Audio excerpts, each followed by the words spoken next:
She was not his wife, not his lover, not even a name he chose to remember. She was a contract, a shadow, a replacement for a woman who walked out and left him bleeding in a mansion full of armed men who were terrified to ask if he was okay. For 3 years, Nia Brooks wore another woman's face for the most feared man in America. And the moment he finally saw her, not the ghost he was chasing, the woman he'd been looking for walked out the door. This is not a love story.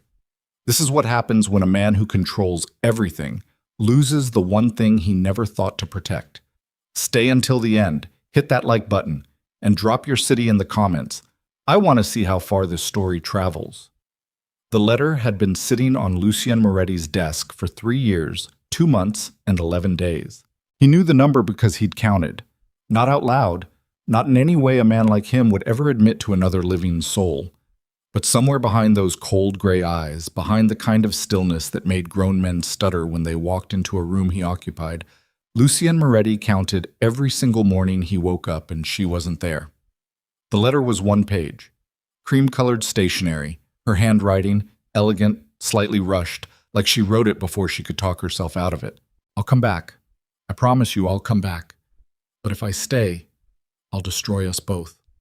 That was it. No explanation, no forwarding address, no phone number. Just Seraphine Vale's perfume fading from the paper a little more each month. And Lucien sitting at the head of a table that could seat 40 men, eating breakfast alone in a house with 32 rooms. His consigliere, a heavy-set man named Gallo, who had been with the Moretti family for 26 years, had made the mistake of suggesting grief counseling exactly once. Lucien had looked at him the way a surgeon looks at a scalpel that slipped. "Say that again," Lucien said. Gallo did not say it again. What Gallo did do, 8 months after Seraphine disappeared, was slide a manila folder across the mahogany desk during a Thursday morning briefing and clear his throat with the kind of careful precision that meant whatever was inside that folder was either brilliant or suicidal. "There's a woman," Gallo said. Lucien didn't look up from the contract he was reviewing. "There are approximately 4 billion of them. One in particular." Gallo tapped the folder. "Chicago, 26 years old. The resemblance is—" He stopped himself, chose his next word like a man stepping through a minefield. "Significant." Lucien put down his pen. He opened the folder. The photograph was a surveillance still, grainy, taken from across a street. A young black woman in scrubs and a puffer coat, moving fast, head down against the wind, one hand clutching a paper bag of groceries and the other pressing a phone to her ear. She wasn't looking at the camera. She never knew it existed. But Lucien's chest did something it hadn't done in 3 years. It moved. "Her name?" he asked. His voice was flat, controlled, the same tone he used to authorize wire transfers and, occasionally, things that did not appear in any financial record. "Nia Brooks. Works 3 jobs, hospital reception during the day, a diner on weeknights, delivery shifts on weekends. Mother has stage 3 kidney failure. Medical debt approaching $400,000. Gallo paused. "She has no criminal record, no ties to any family. She's clean." Lucien stared at the photograph for a long time. The wind had caught the edge of her coat in the shot. She was squinting slightly. Not from the cold, he thought, but from the kind of permanent exhaustion that settles into a person's face when they've been fighting for too long without backup. "Bring her in," Lucien said, quietly. "An offer, not a threat. I want her to have the option to say no."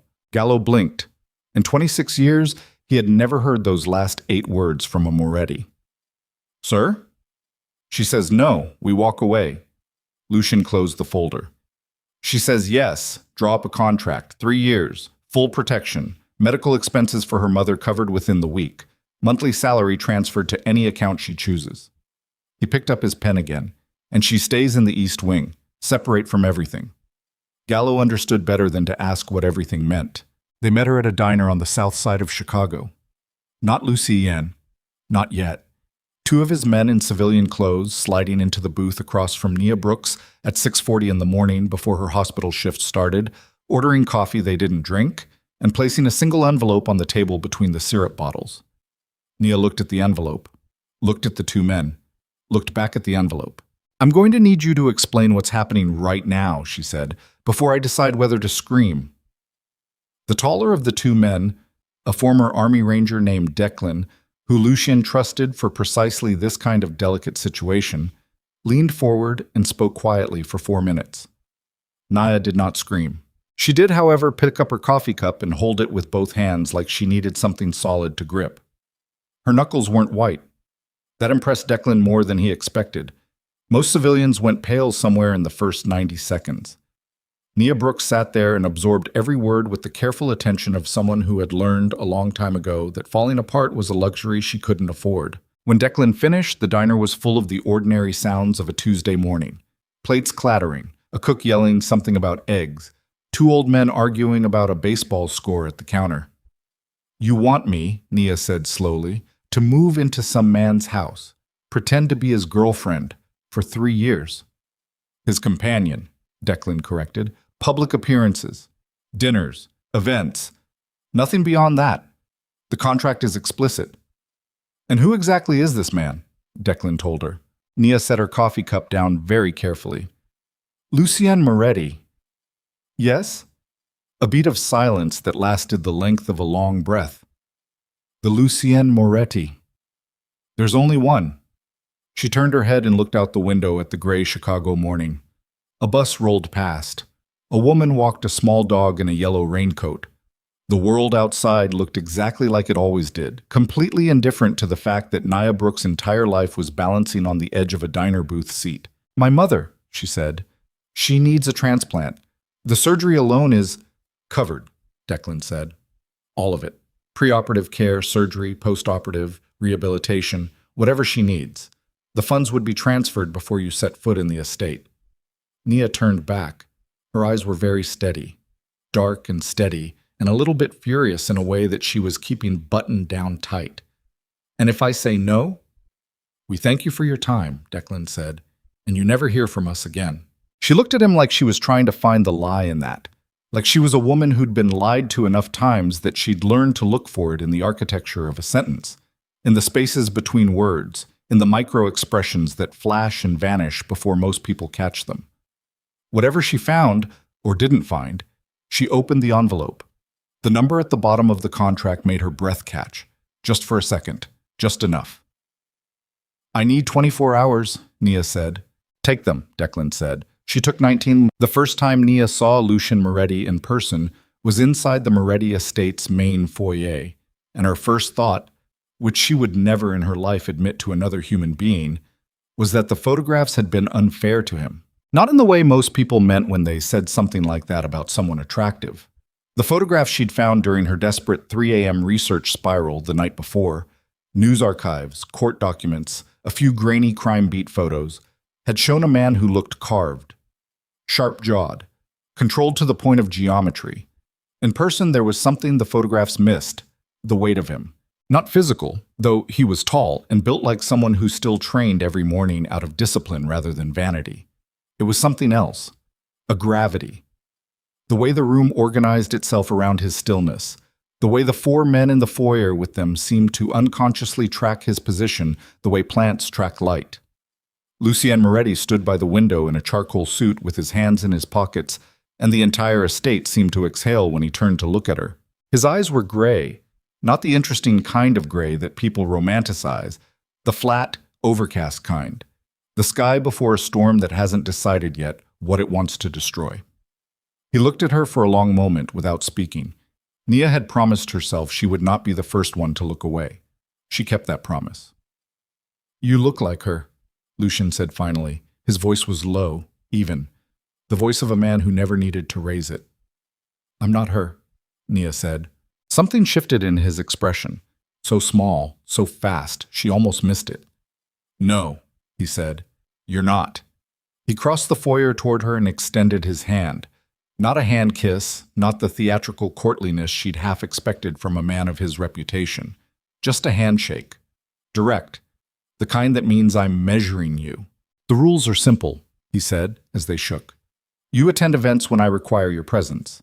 You do not discuss the nature of our arrangement with anyone. You do not go near my private study on the 3rd floor. You do not communicate with my enemies. And if anyone approaches you asking questions about the family, you come to me directly." He released her hand. "In return, your mother's care is guaranteed, Your salary is deposited on the first of each month, and you are under Moretti protection for the duration of the contract. And after 3 years, the contract ends. You walk away. Whatever life you want to build, you build it. Nia nodded slowly. What do I call you? He seemed faintly surprised by the question. Lucien. And you'll call me Nia? A pause, brief but there. Yes. She understood in that pause exactly what it cost him. The first month was the hardest, not because of the danger, that came later, not because of the luxury, which was disorienting in the way that too much silence is disorienting to someone who's spent years sleeping in a studio apartment with thin walls and a neighbor who played music until 2 a.m. The first month was hardest because of the looking. Lucien looked at her in the way you look at a word you can't quite read, constantly, carefully, never fully satisfied with what you find. At dinner, he would be in the middle of a sentence about business and then stop, just stop, and look at her from across the length of a table that was longer than her entire childhood bedroom. And she would see it happen, the almost, the reaching, the moment he compared what was in front of him to what lived in his memory and found the gap. She told herself it didn't bother her. She was a good liar about most things. There were rules she learned on her own that weren't in any contract. Do not touch the photographs in the East Corridor. There were 6 of them, same woman, different settings, and the staff walked past them with the muted reverence of people passing something sacred and terrible. Do not mention the name Seraphine in front of Gallo, because the old consigliere's face would go a particular shade of careful that meant a very bad mood was incoming for the rest of the day. Do not be in the main living room when Lucien came back from his Thursday night meetings, because those were the nights the house held its breath, and even the guards moved quieter. And do not under any circumstances let yourself forget why you're here. Nia was good at most of the rules. She was less good at the last one. It started with the kitchen. At 2 a.m, about 6 weeks in, she couldn't sleep and wandered down looking for anything that wasn't the elaborate room service that appeared with mechanical precision 3 times a day. She found the kitchen and dug through the cabinets until she located a forgotten packet of instant ramen behind a shelf of imported olive oils, and she was sitting at the marble island eating it straight from the pot when Lucien walked in. He stopped in the doorway. She looked up. I'm aware, she said, that this is probably beneath the dignity of your kitchen. He looked at the ramen, looked at her, and the absolute last thing she expected happened. He almost smiled. Not quite. Not all the way. Just a fractional movement at one corner of his mouth that was gone before it fully arrived. But it had been there. She'd seen it. He opened the refrigerator, pulled out a bottle of water, leaned against the counter at the opposite end of the island, and said nothing. Just stood there, drinking his water, not leaving. Nia ate her ramen. After about 5 minutes of this strange, silent cohabitation, Lucien said, without looking at her, "She never came in here." Nia didn't ask who. Why not? She said kitchens were for people who couldn't afford staff. Nia looked down at her pot of instant noodles. She sounds like a lot of fun. That almost smile again, gone even faster this time. Get some sleep, he said, and left. But the next morning, when Nia came down for breakfast, there was a different cabinet with a label on it in Gallo's handwriting that just said Brooks.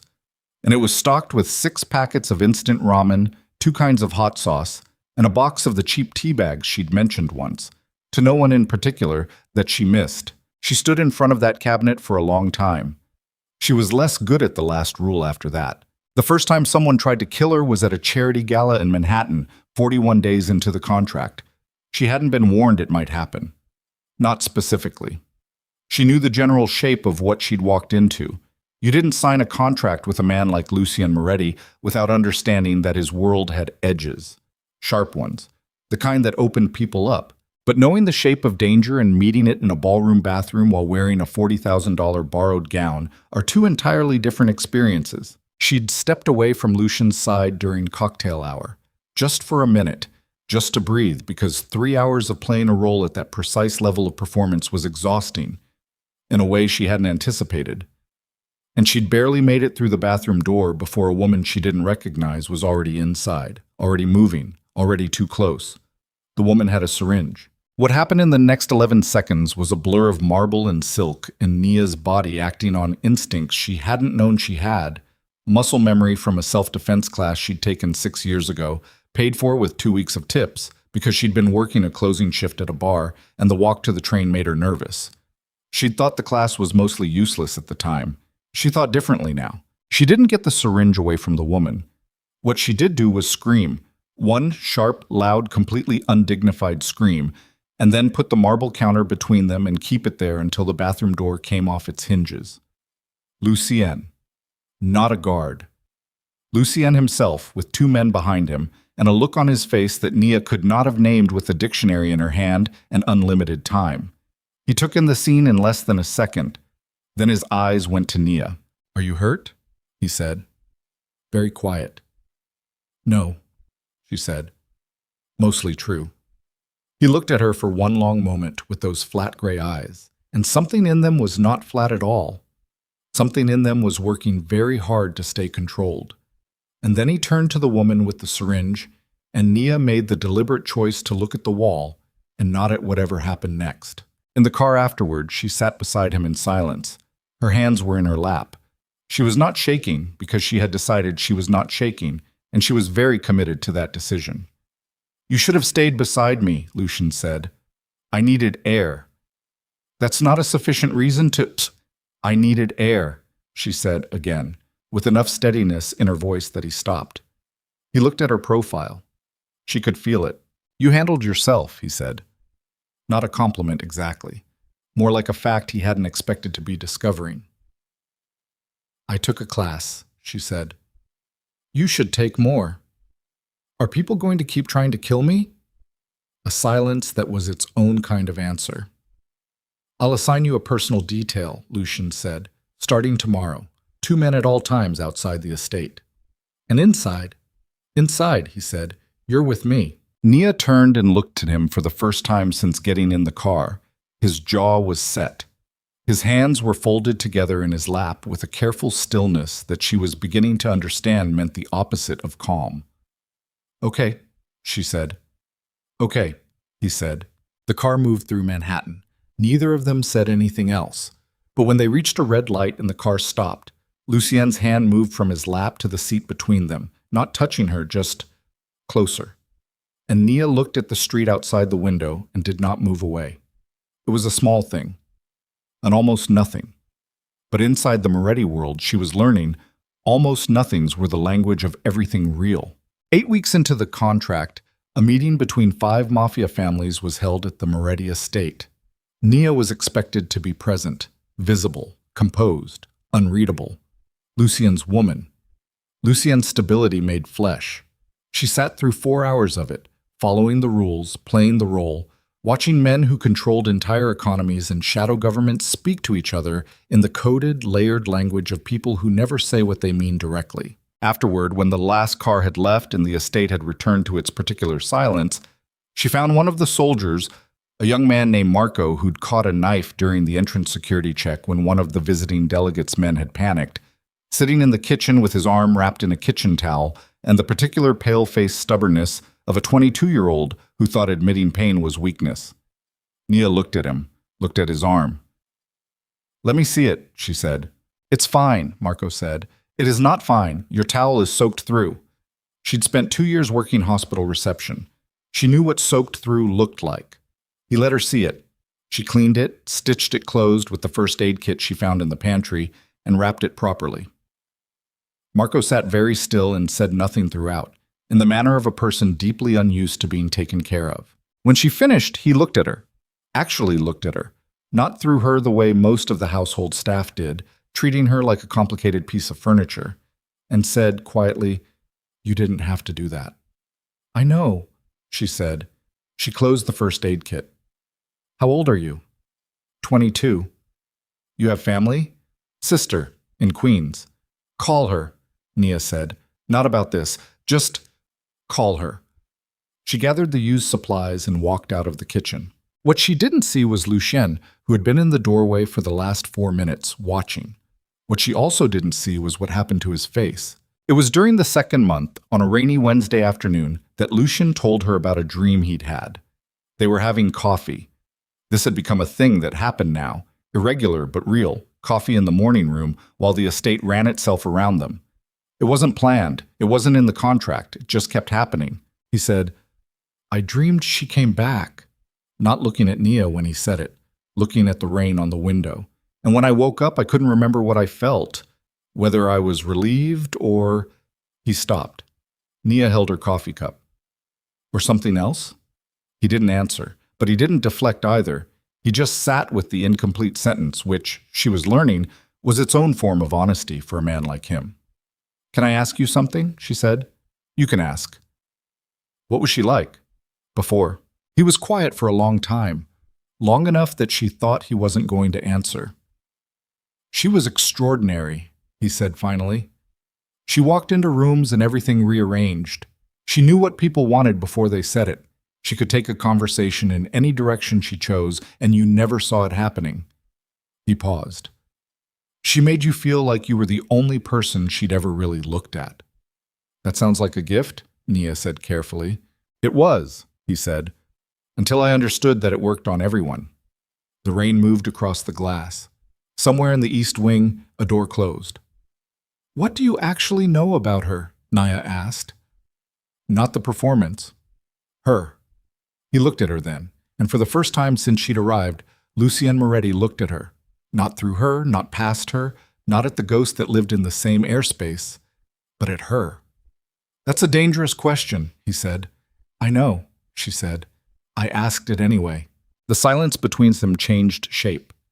Something in it became less like absence and more like the edge of something that hadn't been named yet. Something that neither of them was foolish enough to reach toward. Not yet. Then Lucien's phone rang. He looked at the screen. His face closed. The weight came back into it. The gravity, the geometry, the Mafia Don reassembling himself from whatever fragment had just been briefly visible. I have to take this, he said. I know, she said. He stood, crossed to the door, stopped at it without turning around. Nia. Yeah, a beat. Thank you for the coffee. She watched him walk out. She sat alone for a while with her cup going cold and the rain coming down and something in her chest doing something she had specifically promised it would not do. Outside, at the end of the estate's long driveway, hidden by the tree line where the cameras didn't reach, a black car sat idle in the rain. It had been there for the last 3 days. Inside it, a phone lit up, a message sent. A single line, read and deleted. He's almost ready. Hold position. And somewhere in the world, in a city Nia didn't know, in a room Lucian couldn't imagine, a woman who had written a letter on cream-colored stationery smiled at her phone and began to pack her bags. The black car was gone by morning. Nia noticed it first, or rather, noticed its absence the way you notice when a sound you've stopped consciously hearing suddenly cuts out. She'd been watching it from her window for 3 days without fully admitting to herself that she was watching it, filing it away in the part of her brain that had learned, very quickly, to catalog things that didn't fit. She didn't mention it to Lucien. She told herself it was because she wasn't sure what she'd seen. She told herself it was because bringing half-formed suspicions to a man like him without evidence was the kind of thing that ended conversations permanently. She told herself a lot of things that morning while she got dressed and went down to breakfast and sat across from him at the long table with the rain-gray light coming through the tall windows. The real reason was simpler, and she knew it. She didn't want to be the woman who cried wolf. She didn't want to be fragile. She had come into this house as a transaction, and she intended to conduct herself like one, clean, professional, without the mess of personal fear bleeding into the arrangement. So she drank her coffee and said nothing. Lucien said nothing either. He had a newspaper open beside his plate and a phone face down beside that, and he was eating with the focused efficiency of a man who treated meals as necessary maintenance rather than pleasure. They had developed over the past 2 months a morning silence that wasn't uncomfortable. It was the silence of two people who had run out of the need to fill space with noise just to prove they were both present. Gallo came in at 7:45 with a tablet and an expression. Nia had learned to read Gallo's expressions like weather. This one was barometric pressure dropping fast. "We have a problem," Gallo said, setting the tablet in front of Lucien. "Vasquez family. They're calling it a breach of the Manhattan Agreement." Lucien looked at the tablet. His jaw shifted slightly. "What did they say exactly?" That the woman at the gala was not who we represented her to be. That her presence at a closed family event under a false identity is considered an insult to the terms. Gallo paused. He did not look at Naya. He was very careful not to look at Nia, which was its own kind of looking. They're demanding a formal explanation within 48 hours, or they consider the Manhattan Agreement void. The silence that followed was not the comfortable morning kind. Nia set her coffee cup down, slowly, carefully, like she was disarming something. "How do they know?" Lucien asked. His voice had not changed in volume or tone. That, she was learning, was when it was most dangerous. "We're still determining that." Gallo's pause was a half-second too long. "There may be a source inside the estate." Lucien looked up from the tablet. He didn't look at Gallo. He looked at Nia, not accusingly. That would have been easier. He looked at her the way he looked at most problems, with the flat analytical attention of a man taking inventory, like she was an equation he was resolving in real time. "I haven't told anyone anything," Nia said. Her voice was level. She met his eyes. "Not my mother, not the staff, not a single person outside this house." "Your mother," Lucien said. "She knows where you are?" "She knows I'm working. She doesn't know for who or in what capacity." "You're certain?" "She's in a care facility in Chicago with monitored communications. I'm certain." Gallo cleared his throat. "There's also the matter of, give us the room," Lucien said. Gallo left without a word, pulling the door shut behind him with the soft precision of a man who had spent a career knowing exactly when to disappear. The morning room was very quiet. Outside, a groundskeeper was raking gravel on the east path. The sound was faint and rhythmic and entirely incongruous with the particular quality of the air inside. "I'm not accusing you," Lucien said. "You were thinking about it," Nia said. He didn't deny it. That was almost worse. "I think about everything," he said. "That's how I've stayed alive." "I understand that." Nia folded her hands on the table. Her fingers were steady. She'd made them steady. "But if you can't extend me a basic level of trust after 2 months, then this arrangement has a different kind of problem than a leak." Something moved through his expression. Not quite surprise, more like recalibration. "You're right," he said. She blinked. She hadn't expected that. "It isn't you," he said. He stood, picked up the tablet. "We have 48 hours. I'll handle Vasquez." He paused at the door. "Stay inside the estate today. Don't go near the gates." "Lucien." He stopped. "The black car," she said. "East side of the driveway, past the tree line where the cameras don't cover. It was there for 3 days. Gone this morning." He went very still. "I noticed it the first night," she said. "I should have told you sooner. I'm telling you now." He turned and looked at her fully. There was something in it, not gratitude exactly, but something adjacent, something that recognized the cost of that sentence, the admission built into the timing of it, the implicit acknowledgement that she'd been sitting on information in a house where information was currency. "Thank you," he said, and left. She sat alone in the morning room for a long time after that, listening to the groundskeeper's rake, thinking about all the ways trust is built out of small, inconvenient honesty. The Vasquez meeting happened 3 days later, not 48 hours. Lucien bought the extra time with a phone call Nia was not present for, and a wire transfer Gallo alluded to without detail. It took place at a restaurant in Midtown Manhattan that the Vasquez family owned through 6 layers of shell companies, and Nia was required to attend. She understood what this meant. She was the proof. Her presence at the table, composed and uncontested, was the argument Lucien was making. "This is my woman. She is who I say she is. Your intelligence is wrong." She wore a dark red dress she hadn't chosen herself. It had appeared on the bed in her room that morning, her size, no note. She put it on and looked at herself in the mirror for a long time and tried to decide who was looking back. The restaurant was small, private, the kind of place where the menu doesn't exist and the food arrives based on what the owner decides you deserve. There were 8 men at the table, 5 from the Vasquez side, Lucien and 2 of his most senior men on the other. Nia sat beside Lucien at the curved end of the table, where she could be seen by everyone, which was the point. The Vasquez patriarch was a man named Ernesto, 70 years old, with the slow movements and quick eyes of someone who had survived by never confusing patience with weakness. He looked at Naya the way you look at a painting you suspect might be a forgery. "She's lovely," Ernesto said to Lucien, in a tone that made the compliment feel like a probe. "I was sorry to hear about Seraphine, a difficult loss." "I've moved forward," Lucien said.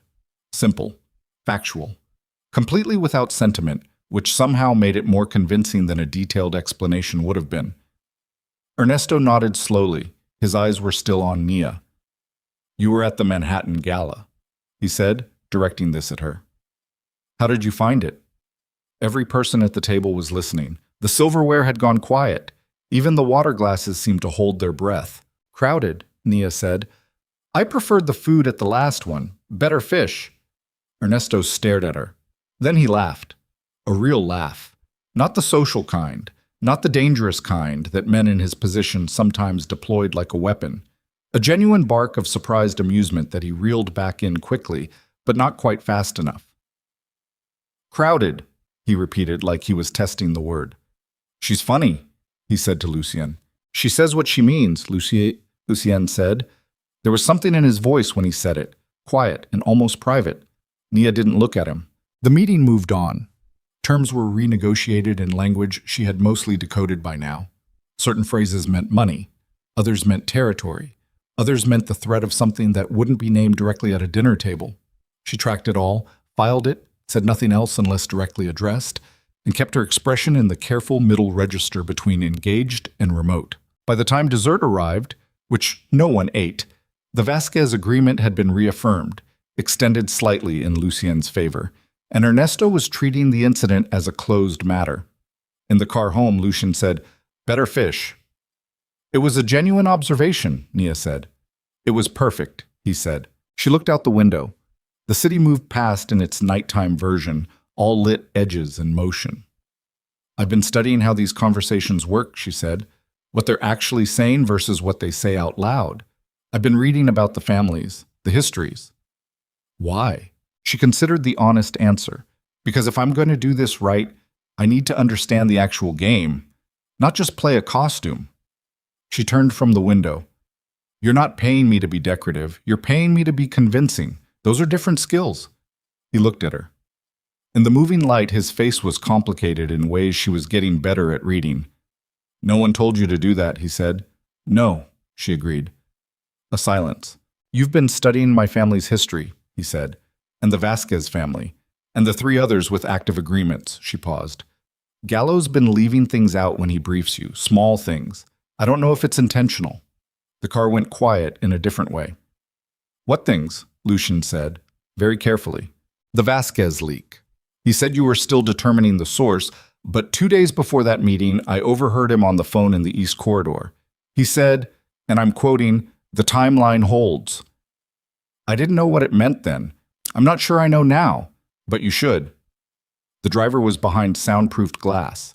The two men in the front couldn't hear them. It was just Lucien and Naya, and this thing she had just placed between them like something she'd been carrying and finally set down. Lucien's face did not change. That was the most frightening response she'd seen from him yet. "Thank you," he said. For the second time in a week, in the same tone, that quiet acknowledgement that cost him something he wasn't accustomed to spending. She nodded and turned back to the window. Outside, the city went on. And somewhere in Lucien's chest, something that had been locked down for 3 years shifted very slightly on its axis. He didn't name it. He wasn't ready to name it. But he felt it, and that was already more than he'd felt in a long time. 3 days later, Gallo was removed from his position. Not violently. Lucien did not do everything violently. That was one of the things she'd gotten wrong in her initial read of him. He was precise. When he removed Gallo, it was done in a private meeting that lasted 22 minutes, after which Gallo walked out of the estate carrying a briefcase and not making eye contact with anyone. 2 new men came in the following morning, younger, different energy. Marco, who had unofficially appointed himself as Nia's most honest source of estate information, told her about it in the kitchen. "Gallo's been with the family since before Mr. Moretti took over," Marco said, keeping his voice low even though they were alone. 26 years. For him to walk out like that, he shook his head. People make choices, Nia said. You said something to him, Marco said, not accusing, just knowing. About Gallo. She was quiet for a moment. I told him something I'd heard. He made his own decisions about what to do with it. Marco looked at her, that direct, unfiltered look he sometimes gave her that none of the senior staff ever did. You know what they're saying, some of the men? They're saying you're the one who should have been here from the start, not— He stopped himself. Don't, Nia said quietly. I'm just saying what— I know what you're saying. Don't say it. She picked up her tea. It doesn't matter what people say. What matters is what's real. And what's real is I'm here on a contract. She looked at him steadily. Don't make it into something else. Marco nodded. But his eyes said he'd already made it into something else regardless. The thing that happened between Lucien and Nia in the 4th month was nothing dramatic. Nothing that would have registered as a turning point from the outside. He had been working in his study, the 2nd floor one, not the locked 3rd floor one, for 17 consecutive hours dealing with the fallout of Gallo's departure and the reshuffling it required. Nia had been reading in the library down the hall. At some point around midnight, she'd gone to get water from the small kitchenette near the library and noticed the study door was open. She looked in. Lucien was at his desk. He had loosened his tie at some point, pushed his sleeves up, and was currently staring at a document with the particular expression of a man who has read the same page 4 times and retained nothing. Nia went and made coffee. 2 cups. She came back and set one on the corner of his desk without asking. He looked at it, then at her. You don't have to do that, he said. I know. She sat in the chair across from the desk, not the supplicant's chair directly in front, but the one at the side, the one that said, I'm here, not reporting to you. You look like you haven't slept. I haven't. How long has it been since you actually slept? Define actually. More than 3 hours. He said nothing, which was an answer. What's the document? She asked. He looked at her. There was a question in it. I signed a confidentiality agreement, she said. I was vetted. I'm already inside your house. What exactly are you protecting? A long pause. Then he turned the document and slid it across the desk. She read it. It took 4 minutes. It was a restructuring proposal for the estate's legitimate business holdings. Real estate, logistics, 3 hospitality properties. Clean businesses, clean money, except for the way certain contracts were structured to move funds in ways that weren't entirely visible to outside auditors. This one, she said, pointing, this transfer structure. If anyone looks at it properly, this isn't where the problem is. She pointed to a different line. This is where it is. This is the exposure. He leaned forward and looked at where she was pointing. How do you know that? He said. I took accounting classes at night for 2 years trying to figure out why my mother's hospital bills didn't match their stated rates. She held his gaze. Medical billing fraud looks exactly like this. Same shell logic. He stared at the document, then at her. Something was happening in his expression that he wasn't managing as efficiently as usual. You went to school for accounting? I went to school for everything I could access for under $60 per class. She pushed the document back across the desk. You need a different structure for that transfer. I can sketch it out if you want, but you'll need someone with actual licensing to clean it up formally. He was quiet for a moment. Seraphine had a business degree from Georgetown, he said. She never once looked at a financial document. Nia didn't know what to say to that. She said that was my department, he said. Not bitterly, just factually. Like a man who is only now, in the middle of a midnight conversation over bad coffee, doing math he should have done a long time ago. Nia stood up. Get some sleep, she said. The documents will still be wrong in the morning, and you'll read them better. She went to the door. Nia. She stopped. The thing you did for Marco, he said. The stitches. He told me. He shouldn't have. He worships you, so he was going to regardless. A pause. You're not what I expected. She turned back just enough to look at him. Neither are you, she said, and then she went to bed. She lay in the dark in her room in the east wing for a long time, staring at the ceiling, very deliberately not thinking about the look on his face when he said, You're not what I expected. Very deliberately not thinking about the coffee cups between them, and the document, and the strange particular intimacy of being allowed to be useful to someone who doesn't need anything from anyone. very deliberately not thinking about any of it. She was very bad at not thinking about it. The call came on a Thursday night. Lucian's worst night of the week, the night the house went quiet and the guards moved soft and nobody asked him anything. Nia was in the kitchen again. This had become a pattern, the two of them in the kitchen at odd hours, like neither one of them could sleep properly anymore, like the house itself had started keeping different time than the rest of the world. She was making tea. The kettle was just starting to whistle when she heard him come in. She didn't turn around, she just reached into the cabinet with his name on it, still there, still stocked, and put a second mug on the counter. She heard him stop. "You didn't have to," he started. "I know," she said. She poured the water. She turned and handed him the mug. Their fingers didn't touch. But the distance between them in that kitchen, at that hour, was no longer the distance of a contract. It had become something else, something without a name in any language she had been taught. He took the mug. He looked at her. And for the first time since she had arrived in this house, he looked at her the way you look at something you are afraid of losing. Not the ghost in the photographs, not the woman who had written the letter, not a replacement or a stand-in or a face that resembled something he missed. Her, Nia Brooks, standing in his kitchen at 1 a.m, in a worn-out university sweatshirt she'd had since she was 19, holding a chipped mug with dark eyes that had been through more than most people would understand and had come out steady on the other side. "Nia," he said, and then his phone rang. He looked at the screen. Every muscle in his face reset, every single one. It happened in under a second, and she watched it happen, watched the man disappear and the dawn reassemble in the space of a ringtone. And when he looked up from the screen, his eyes were not the eyes that had just been looking at her. "I have to take this," he said. "Okay," she said. He walked to the far corner of the kitchen and answered. She couldn't hear what was said on the other end. She could hear Lucien's side. "When?" Not a question, a demand, a pause. "How long ago?" Another pause. Longer. "Keep the gates clear." He turned slightly and she saw his profile, jaw rigid, a vein working at the corner of his eye that she'd never seen before. "Don't let anyone through until I authorize it personally." He hung up. He stood with his back to her for a moment. She could see the breathing. He was keeping it controlled, but the control was effortful. His hands were at his sides and the stillness in them looked expensive. Then he turned. "There's going to be a guest arriving tomorrow," he said. His voice was completely level, almost impressively level. "I need to prepare you." Nia set her mug down. Something cold had started in her chest. Not fear exactly, but the physical precursor to it. The body's early warning system firing before the mind has assembled the data. "Who?" she said.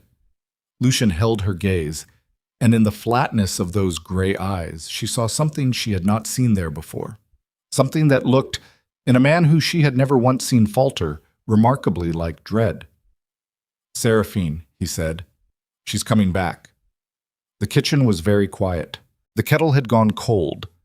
And outside, beyond the dark tree line where the cameras didn't reach, a pair of headlights cut slowly through the night, not arriving, not leaving, just circling the perimeter of the Moretti estate with the patient, deliberate certainty of something that had been planning this moment for a very long time. She arrived at 11 a.m, not midnight, not in the dramatic dark of a storm. 11 a.m, clear autumn light, the kind of day that has no business hosting anything terrible. The black limousine came through the gates while Nia was standing at the window of the east wing with a cup of coffee she'd stopped drinking 20 minutes ago, and she watched it move up the long driveway with the slow, deliberate pace of something that knew it had already won. Nia had been awake since 3. She'd gone back to her room after Lucian said the name, and she hadn't slept, and she hadn't cried, and she hadn't done anything except sit on the edge of her bed in the dark and take inventory of every single thing she felt, one by one, the way you count damage after a flood before you decide whether the structure is salvageable. The inventory took a long time. What she found at the end of it was not what she expected. She wasn't afraid. She was angry. Specifically, precisely, personally angry. Not the hot kind that burns fast and leaves ash, but the slow-burning kind, the kind that finds oxygen in quiet and gets hotter the longer it's left alone. She was angry at herself mostly, for the cabinet with her name on it, for the midnight coffees, for the document on the desk and the stitches on Marco's arm and the particular way she'd started to move through this house like it was something other than a transaction with an expiration date. She had broken the last rule, the most important one.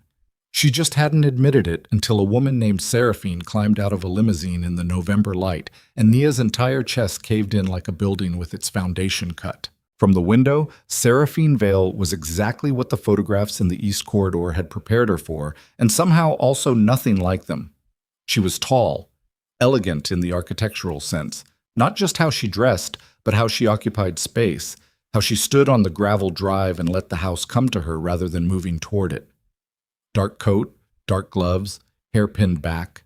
She looked like something that had been designed by someone with expensive taste and no mercy. She looked up at the estate. She did not look up at the east wing window specifically, but Nia stepped back anyway. Lucian met Seraphine in the front drawing room. Nia was not invited. She knew this because no one came to get her, and the two new men outside her door were standing a little closer to it than usual, which was its own kind of instruction.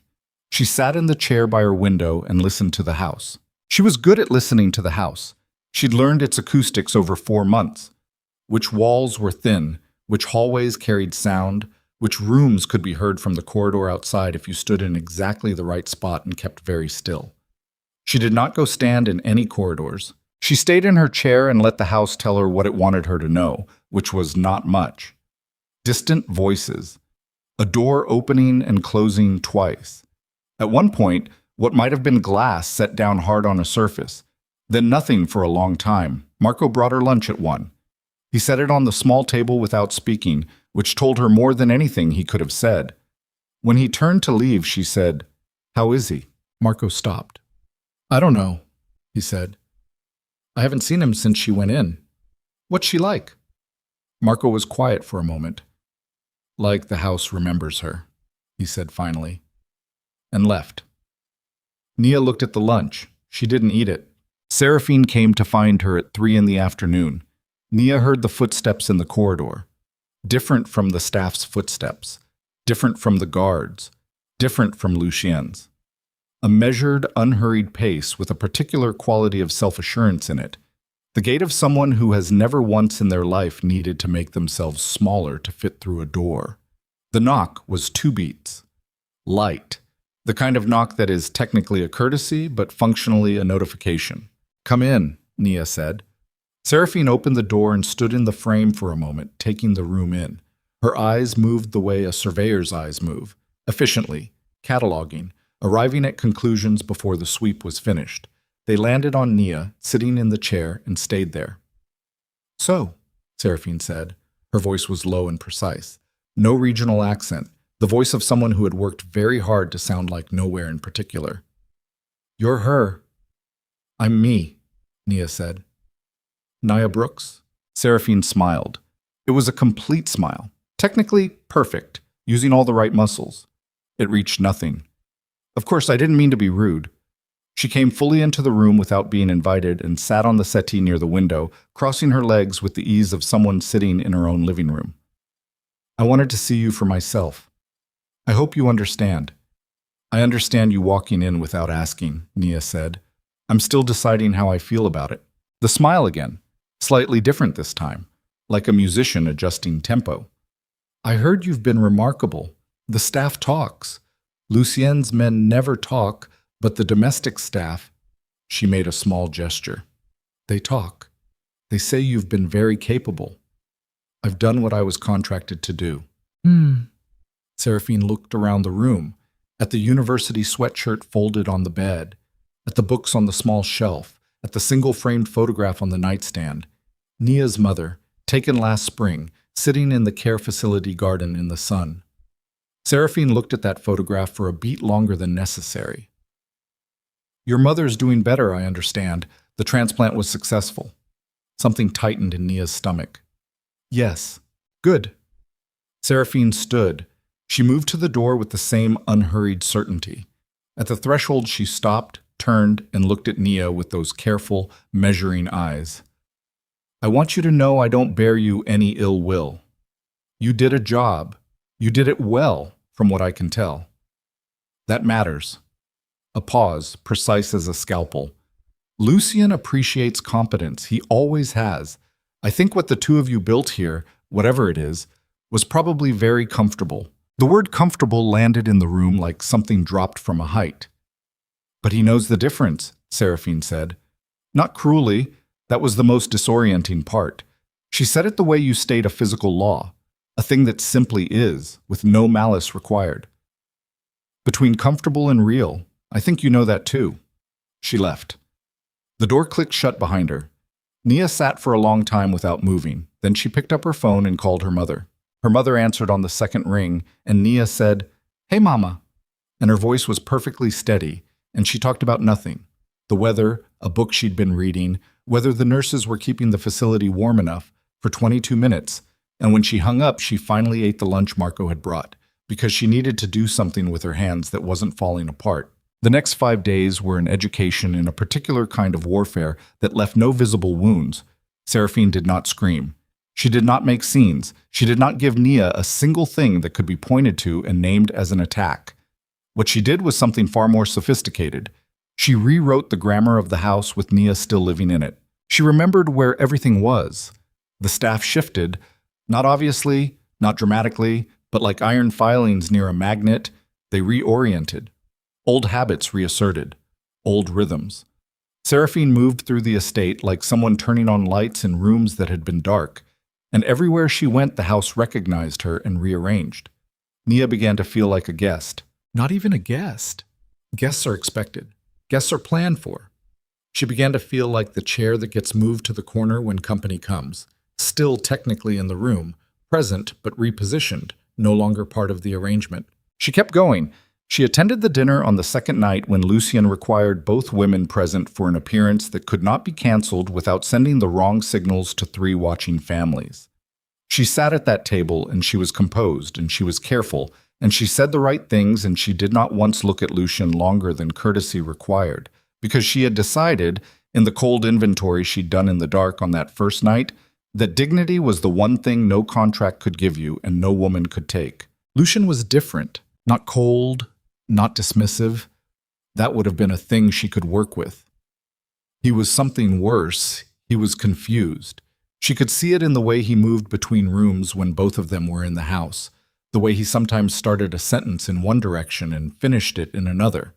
He was a man who had spent 3 years organizing himself around an absence, and now the absence had walked back through the door, and the organizational structure he'd built in its place didn't have an exit ramp. On the 4th day, Seraphine told a story at lunch about a trip she and Lucian had taken to Sardinia 7 years earlier.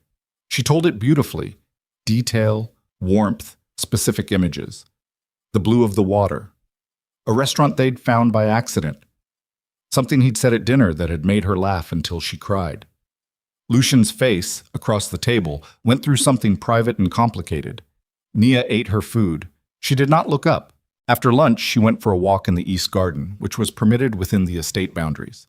She walked until her legs were tired, and then she sat on a bench near the stone wall and looked at nothing in particular and did the inventory again, and this time what she found was simpler. She had to get out. Not yet. Not dramatically. The contract still had time on it, and breaking it wasn't something she was willing to do, not because of money, the money was already irrelevant, but because she had agreed to something, and she kept her agreements. But she began, sitting on that cold bench, to think about what came after. The cafe she'd been keeping a note about in the back of a journal.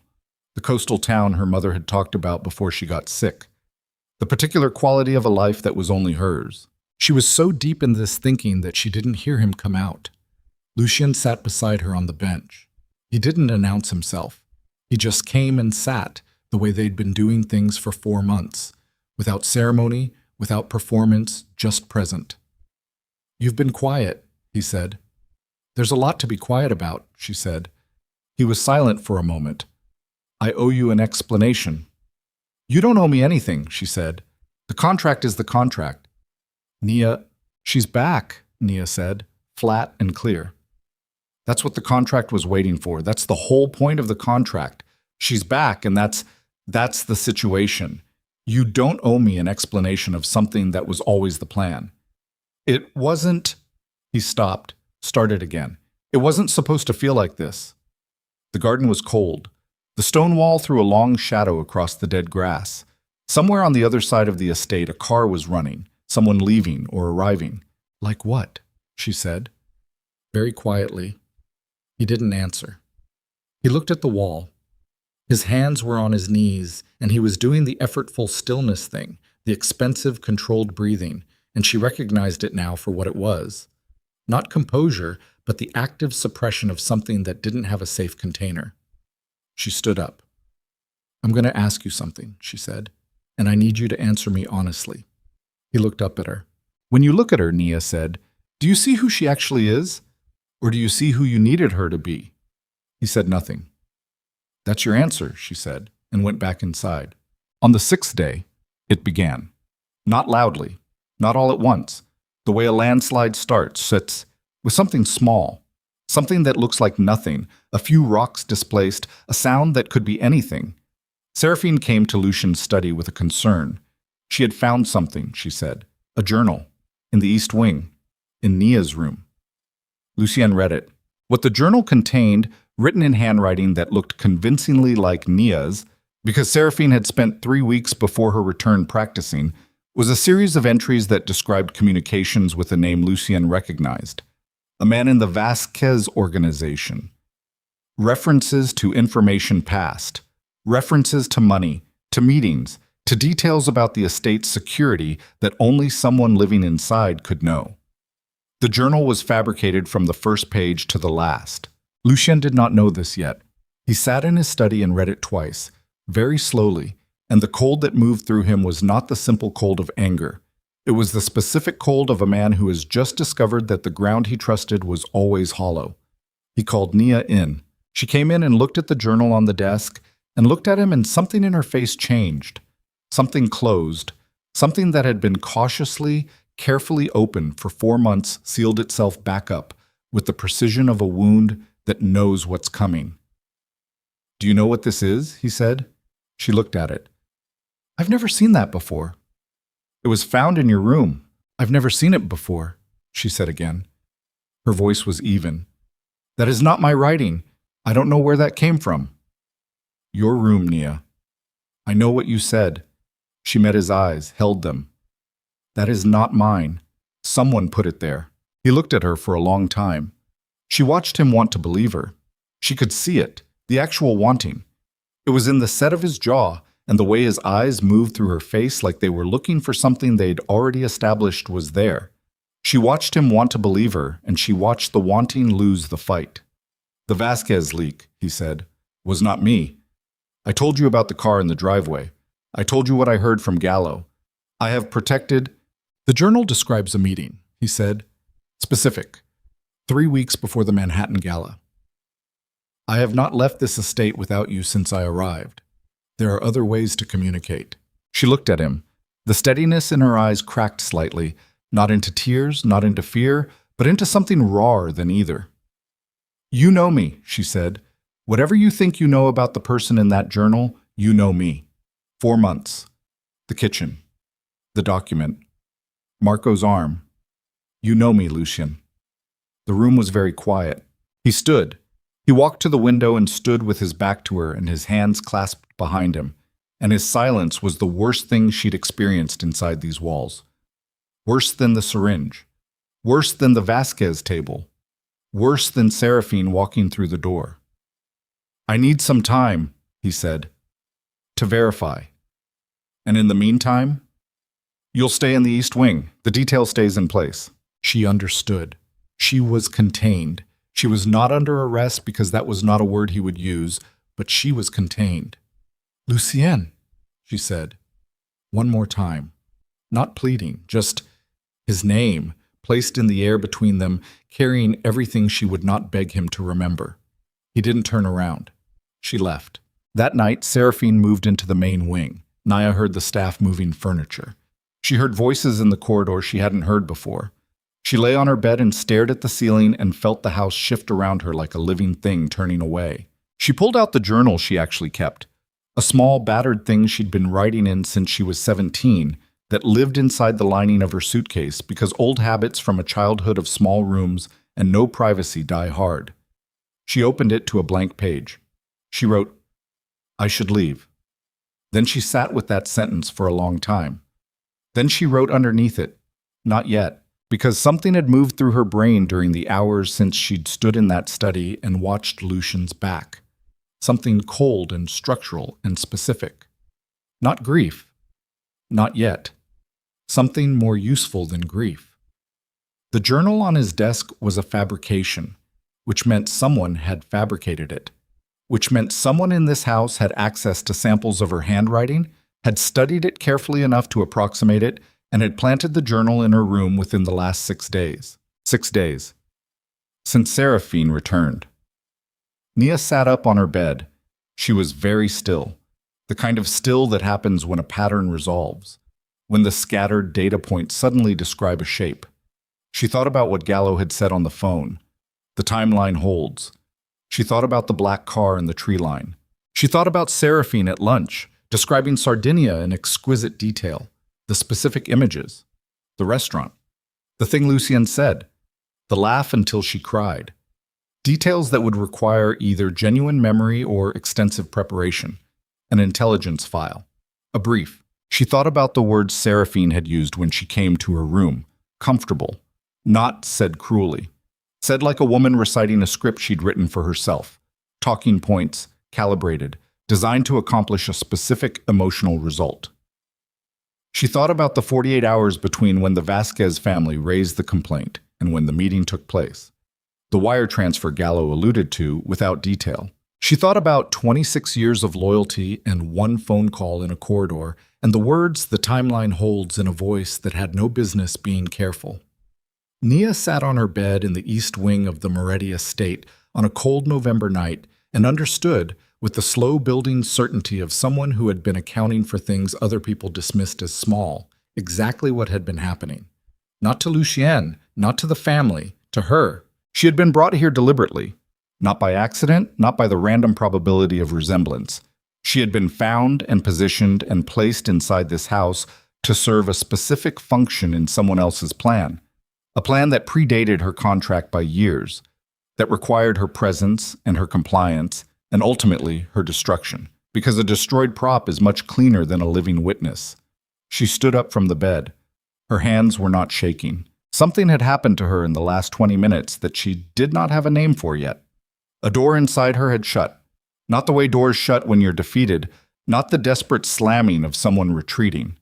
The quiet, final, deliberate closing of a person who has decided that survival requires a different kind of self than the one she came here with. She went to the small desk in the corner of her room and opened the top drawer and found the burner phone she'd kept there since week 3. Not for anything illicit, simply because she was a woman who had grown up with nothing and had learned that having a backup was not paranoia, it was arithmetic. She looked at it for a moment. She turned it on. She began to make a very careful plan. And in the main wing of the Moretti estate, in the room that had once been Seraphine Vales and was now Seraphine Vales again, a woman sat at a vanity mirror removing her earrings with precise, unhurried movements, and smiled at her own reflection with the satisfaction of someone watching a long game arrive at its inevitable conclusion. She didn't know yet that the piece she'd dismissed as disposable had just decided to stop being a piece. She didn't know yet that the woman in the East Wing, the woman she'd described as comfortable, as capable, as a job well done, was sitting in the dark with a burner phone and 4 months of intelligence about the Moretti estate's internal structure, its security gaps, its staff loyalties, and its financial exposure. She didn't know yet. But she would. She didn't sleep. She spent the night the way a surgeon spends the hours before a complicated operation, not resting, but conserving, organizing, moving through everything she knew with the slow, methodical attention of someone who understands that the difference between surviving and not surviving is almost always a question of preparation versus improvisation. By 4 a.m, she had a list. Not written down. She'd learned from 4 months inside the Moretti estate that written things had a way of being found.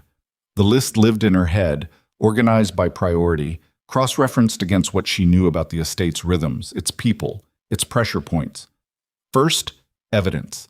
She needed something real, something that existed outside her own account of events, because her account of events was currently worth exactly nothing in this house. Second, an ally. One person inside these walls who would hold position when everything started moving fast.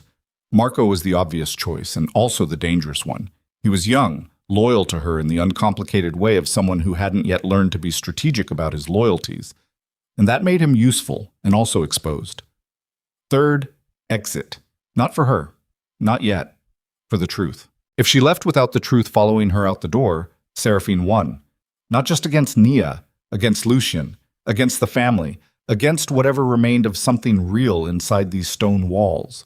Nia had spent 4 months living in a house built on a man's grief, and she was not going to let it get burned to the ground by someone who'd spent 3 years engineering the match. She waited until 5:30, when the kitchen staff started their shift, and the guard rotation changed, and there was a 14-minute window where the East Corridor camera pointed at the wrong angle, because one of the mounting brackets had been loose since week 2, and nobody had fixed it. She'd noticed it on day 9 and never mentioned it. She was glad about that now. She found Marco in the kitchen, prepping the morning service, and she stood beside him at the counter under the pretense of getting water. And she spoke very quietly and very fast, and she told him exactly 3 things. Marco listened without looking at her. When she finished, he said, "If this goes wrong—" "I know," she said. "Mr. Moretti will—" "I know, Marco." A silence of about 4 seconds. "What do you need me to do?" She told him. He nodded once, went back to his prep work. She took her water and walked back to the East Wing and sat on her bed and waited for the house to wake up. The morning happened in layers. Seraphine came down to breakfast at 8:30, which Nia knew because she could track movement in this house by sound, now the way a blind person tracks furniture by memory. She heard the main wing corridor, the staircase, the particular cadence of those self-assured footsteps crossing the foyer. Lucien was already up. He'd been up since 6. She'd heard his study door at 6:04. He hadn't slept either, or not much. She knew his insomnia rhythms by now, the way she knew the loose camera bracket and the kitchen cabinet with her name on it. She did not go down to breakfast. At 9:15, Marco slipped a folded piece of paper under her door. She opened it. 1 line. 3rd floor study, left desk drawer. Combination is her mother's birthday. She stared at that line for a long time. Lucien's locked 3rd floor study. The one room in the estate she'd been explicitly forbidden from entering since day 1. The room that the staff treated like a perimeter. The room that nobody discussed. The room that held whatever Lucien Moretti kept locked away from the version of himself that ran an empire and ate breakfast alone. She understood what Marco was telling her. He'd gotten someone to talk. Someone who knew the combination. Getting inside was possible. Getting inside without being seen was a different calculation. She looked at the time. 9:17. She knew that Lucien had a call with the Eastern Territories at 9:30 that ran minimum 90 minutes. She knew Seraphine had arranged to meet with the estate's household manager at 10 to discuss room adjustments, a meeting that would keep both of them occupied in the West Wing. She had a window. She folded the paper. She burned it in the bathroom sink with the lighter she'd borrowed from one of the guards 3 weeks ago and never returned. She watched the ash swirl down the drain. Then she went upstairs. The 3rd floor study was smaller than she'd imagined. She'd built it up in her mind over 4 months into something cathedral, vast, fortified, the kind of room that matched the myth of the man who kept it locked. What she found was a regular room. Bookshelves, a desk, a filing cabinet, a window that looked out over the north garden. And on the desk, not in the drawer, on the desk, out in the open, as if it had been placed there recently, a photograph she had never seen before. Not Seraphine, not any of the estate's curated imagery, a surveillance photograph, the same quality as the one she'd seen in Gallo's folder on that very first day, except this one wasn't of her. This one was of Seraphine, outside a building in what looked like Geneva, shaking hands with a man whose face was half turned from the camera, but whose profile Nia recognized from 4 months of intelligence briefings. She recognized him because Lucien had once pointed to a photograph of that profile and said, very quietly, the name of the man who had been trying to destroy the Moretti family for 11 years. She picked up the photograph with the hem of her sleeve, didn't touch it directly, looked at it for a long time. Then she opened the left desk drawer. The combination locked on the interior compartment took her 3 tries because her hands were doing something she refused to call shaking. On the 3rd try, the mechanism released. Inside was a file, thick, tabbed. She opened it. She read for 11 minutes straight, standing at the desk, not sitting because sitting felt like a choice she couldn't afford. And what she read reorganized every single thing she thought she understood about the last 4 months into a shape that was both cleaner and more horrifying than she could have assembled on her own. Lucien had known, not everything, not the full architecture, but he'd known something was wrong with Seraphine's disappearance from the beginning. Known it with the instinct of a man who had survived for 15 years by trusting his instincts over his emotions. He'd had his own investigators working parallel to the official search. The file was their reports, 18 months of them. The reports described a pattern of contact between Seraphine and 3 overseas syndicates, not during her disappearance, before it. A year before it. The contacts were documented, dates and locations, and encrypted message intercepts that the investigators had spent 8 months cracking. They described a woman who had spent 12 months building relationships with the Moretti family's enemies while sleeping in Lucien's bed. They described a proposed arrangement that would deliver the Moretti estate's financial infrastructure and territorial agreements to a consortium of 3 families in exchange for Seraphine being installed as the controlling partner. They described, in the final report dated 6 weeks ago, the anticipated timeline of her return. The timeline holds. Lucien had known she was coming back. He'd known, and he'd let her come because he needed her inside the walls to finish building the case. Because a man who had run a criminal empire for 15 years understood that you don't stop a conspiracy by locking the door. You let it walk through, and then you close the walls around it, and then you show it to everyone at once. Nia stood at that desk with the file in her hands and felt the ground reorganize under her feet. She thought, he used me. Then 2 seconds later, with the precise, unsentimental honesty she'd been applying to herself since a cold stone bench in the East Garden, he was protecting me. By not telling me. Because if I knew, she'd have seen it. She put the file down. She took the photograph. She went back downstairs. She had been in the study for 13 minutes. She found Marco in the east corridor at 10:45 and handed him the photograph without speaking. He looked at it. His jaw set.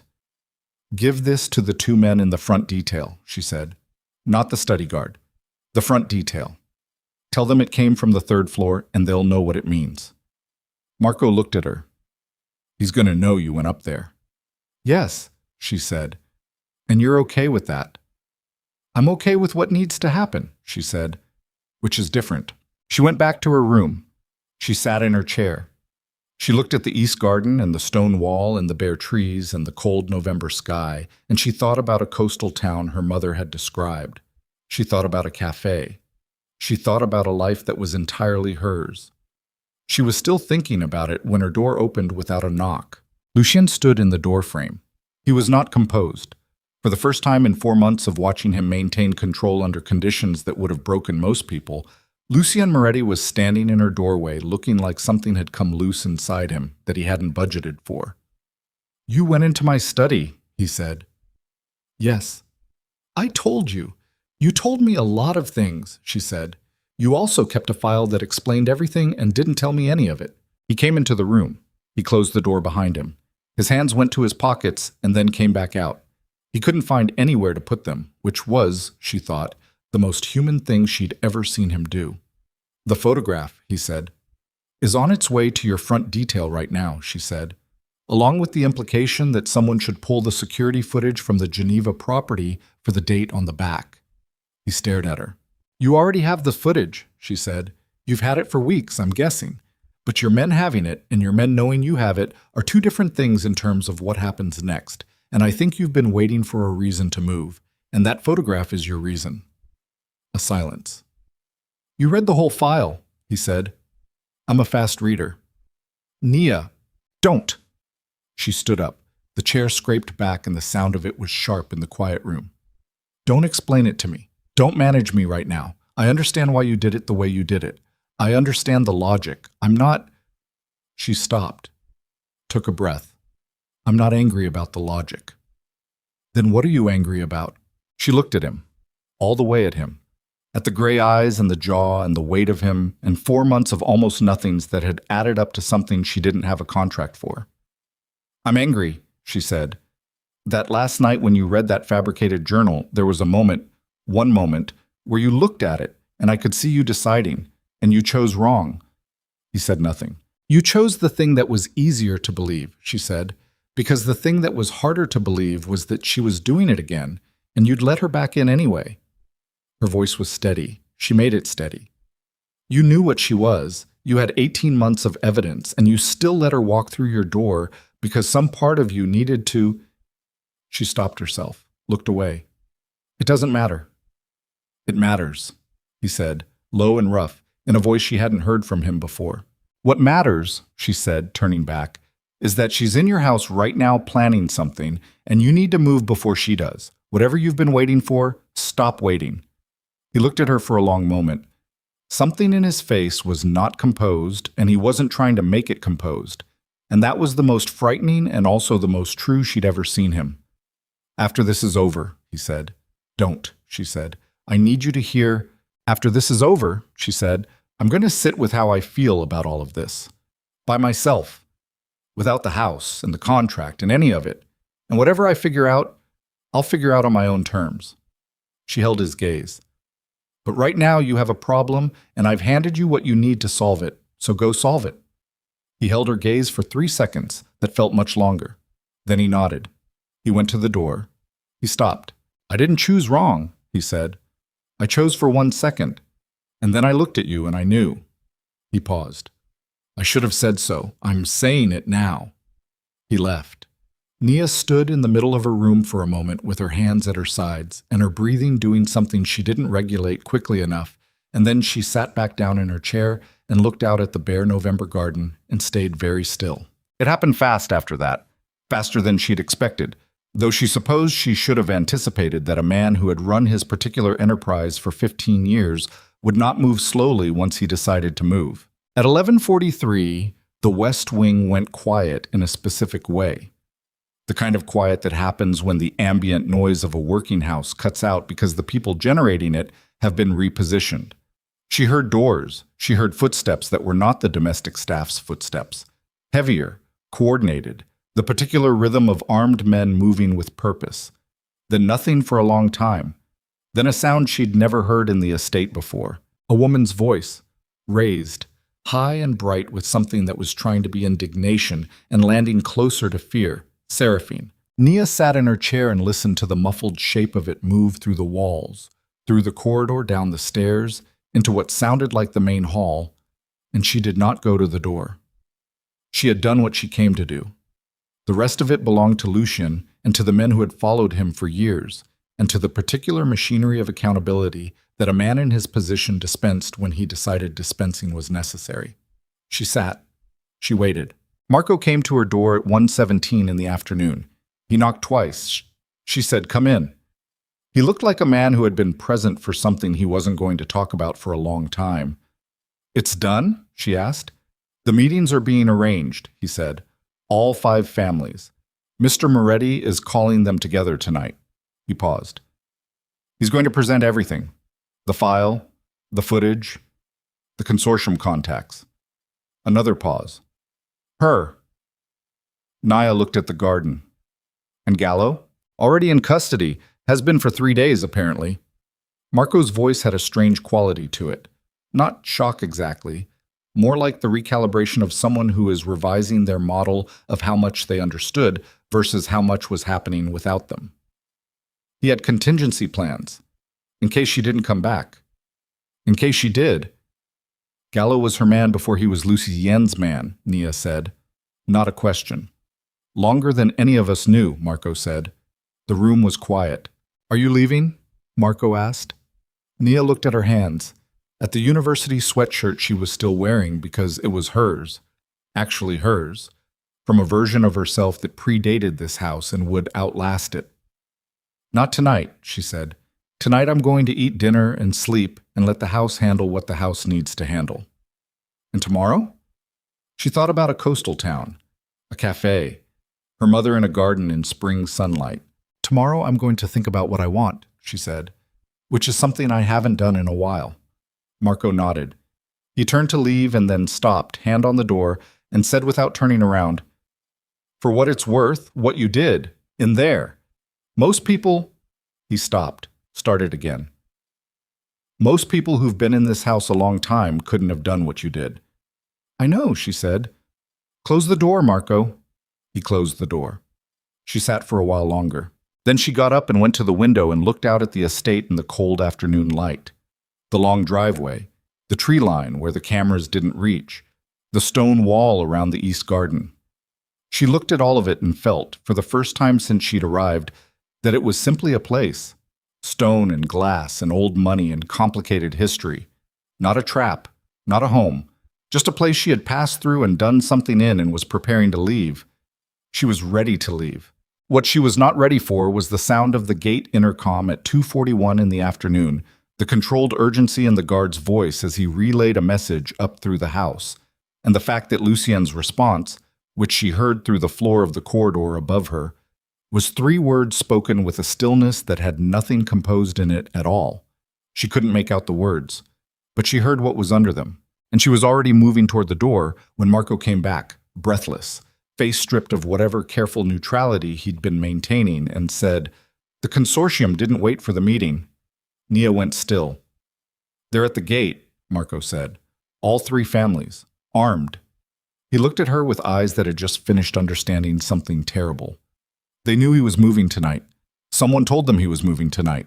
The house was shifting around her again, not the slow magnetic drift of Seraphine's return. Something faster. Something with weight and momentum, and the particular smell of a situation that has passed the point where any single decision can stop it.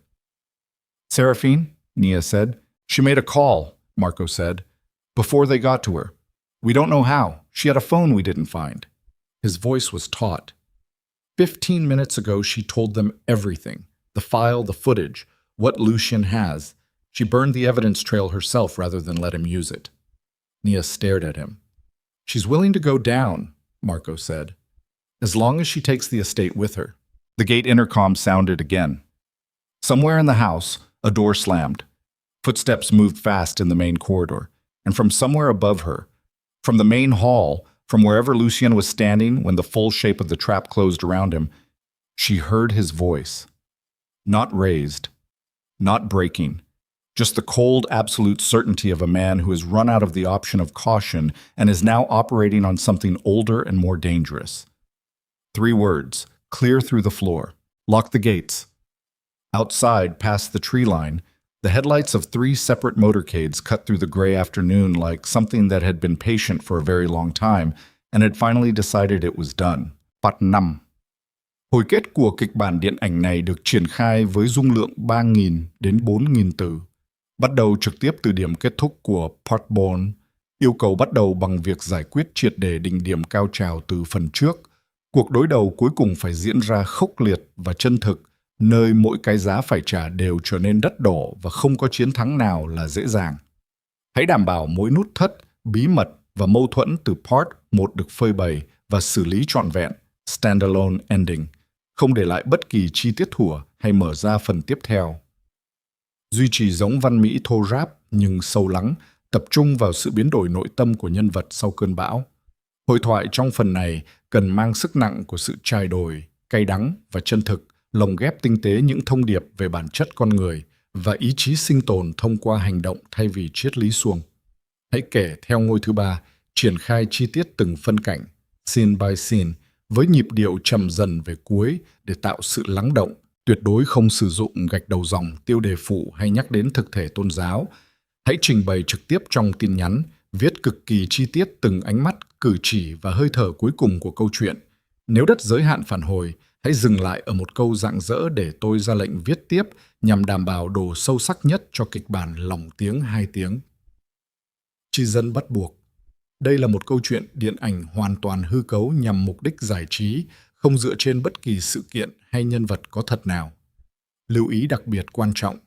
Nếu đạt đến giới hạn trả lời, không được dựng giữa câu, hãy viết nốt câu đó hoàn chỉnh, không mở rộng nội dung. Show more Part 5. What remains? The gates held for 11 minutes. Not because the locks were unbreakable. 3 armed motorcades with the combined resources of 11 years of accumulated hatred for the Moretti name could have been through those gates in 4. They held because Lucien was on the intercom before the first car had fully stopped, and what he said to the men on the other side of the gate was not a threat and not a negotiation. It was an invitation.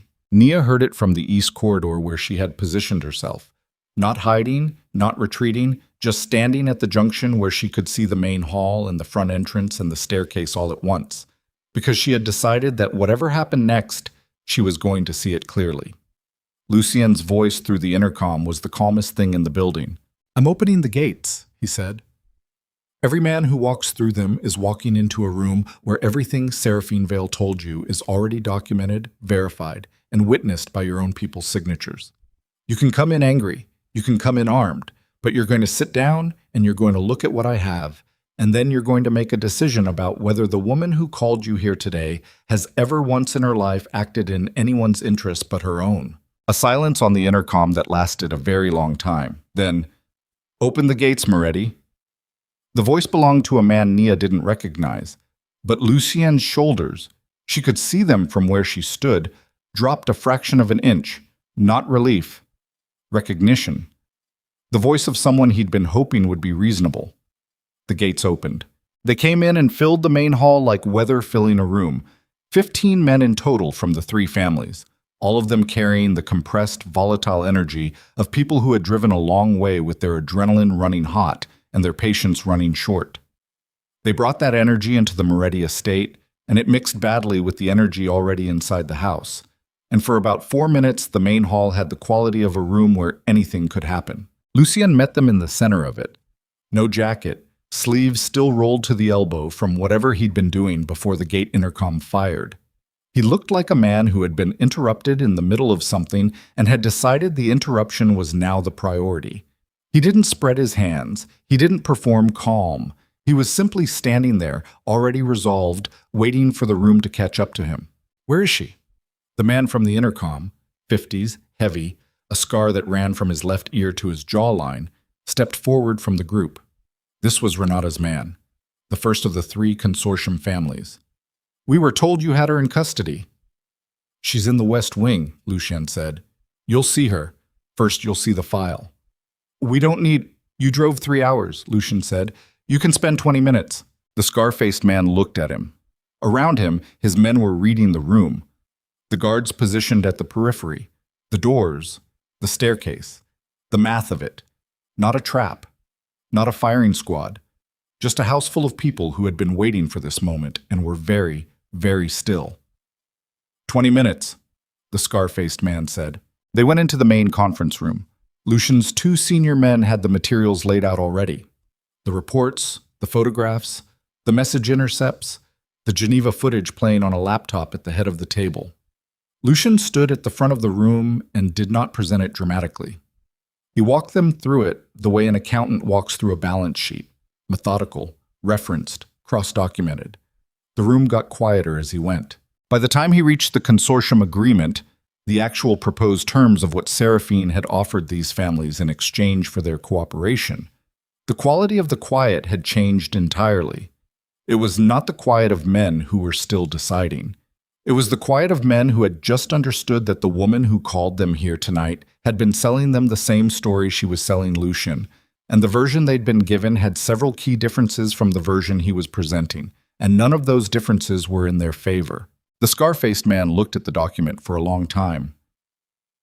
"She told us the estate's liquid assets were 3 times this figure," he said. "She told you what she needed you to believe," Lucien said. Another silence. "Show us the woman," the scar-faced man said. They brought Seraphine into the conference room, and she walked in the way she walked into every room, with the self-possession of someone who had decided the terms of their entrance. Even now. Even with her hand zip-tied in front of her and 2 of Lucien's men flanking her and 15 men from 3 families who had just spent 20 minutes reading the document that described exactly what she'd offered to do to their organizations as soon as the Moretti estate was hers. Even now she was extraordinary. That was the thing Nia thought later, when she replayed it. Seraphine Vale walked into that room in zip ties, and she was still the most commanding presence in it. Not because of beauty, though she had that. Because of the absolute refusal to be diminished. It was built into her at some structural level that no circumstance could reach. She looked at the scar-faced man. She did not look at Lucien. "Whatever he's shown you," she said, Ask yourself who benefits from you believing it. The signed consortium agreement, the scar-faced man said, with your signature, offering us 40% of the Moretti liquid assets upon transfer. This response didn't load. The gates held for 11 minutes. Not because the locks were stronger than 3 armed motorcades. They held because Lucien was already on the intercom before the first car's engine cut. And what he said to the men waiting on the other side was not a threat, and not a plea, and not any version of the careful diplomatic language Nia had spent 4 months watching him deploy at dinner tables and conference rooms and political meetings between men who never said directly what they meant. He said, "I'm opening the gates. Every man who walks through them walks into a room where everything she told you is already documented, verified, and witnessed. Come in armed if you need to. But you're going to sit down and look at what I have before anyone does anything that can't be walked back." The silence on the other end lasted long enough that Naya, standing in the east corridor, where she could see the main hall and the front entrance and the foot of the staircase simultaneously, had time to take 3 slow breaths and feel her heartbeat do something complicated in her chest. Then a voice she didn't recognize said, "Open the gates, Moretti." And Lucien's shoulders, she could see them from where she stood, the set of them, the particular geometry of a man who has been carrying something at maximum tension, dropped a fraction of an inch. Not relief. Recognition. The voice of someone he'd calculated would be reasonable if given the right information at the right moment. The gates opened. They came in like weather. 15 men from 3 families, bringing the compressed, volatile energy of people who had driven hard and arrived ready for something final. They filled the main hall, and the hall pushed back with its own energy. All those years of Moretti stone and silence and carefully maintained dominance, and for about 4 minutes the air in that room had the quality of the moment before a match touches fuel. Lucien walked into the center of it without a jacket, sleeves rolled, looking like a man who had been interrupted mid-task and decided the interruption was now the only task. He didn't perform composure. He simply was there, already resolved, waiting for the room to arrive at where he already stood. A man with a scar running ear to jaw stepped forward. The Renata family's primary enforcer, Nia had seen his photograph in one of the briefing files she'd been absorbing for months. "Where is she?" "West Wing," Lucien said. "You'll see her. First you see the file." "We don't need a—" "You drove 3 hours," Lucien said. "Spend 20 minutes." The scar-faced man looked at him with the evaluating flatness of someone calculating odds in real time. Around him his men were reading the room, the guards at the perimeter, the geometry of the exits, the stillness of the men who had been here before they arrived. Not a trap. Not a massacre waiting to happen, just a house that had been building toward this moment for a very long time and was now absolutely ready for it. 20 minutes, the scar-faced man said. They laid everything on the conference table, not dramatically. Lucien's 2 senior men had been preparing the materials since morning. The investigative reports, the message intercepts, the consortium agreement, the Geneva surveillance footage running on a laptop at the head of the table. Lucien stood at the front and walked them through it, the way a man walks through a financial audit, methodical, referenced, cross-documented, with none of the performance of someone who needs to convince people and all of the precision of someone who knows the facts will do the work themselves. The room got quieter as he went. By the time he reached the consortium agreement, the actual proposed terms of what Seraphine had offered each family in exchange for their cooperation in dismantling Moretti's empire, the silence had changed quality entirely. It was no longer the silence of men deciding whether to believe what they were hearing. It was the silence of men who had just understood that the document in front of them described promises made to them that were mathematically impossible to keep simultaneously, because Seraphine had promised each family the same primary assets, and simply assumed no 2 of them would ever sit in the same room and compare notes. The scar-faced man looked at the document for a long time. Then he looked at the man beside him from the second family. A look passed between them that needed no translation. "She told us the liquid holdings were 3 times this figure," the scar-faced man said. "She told you what she needed you to believe," Lucien said.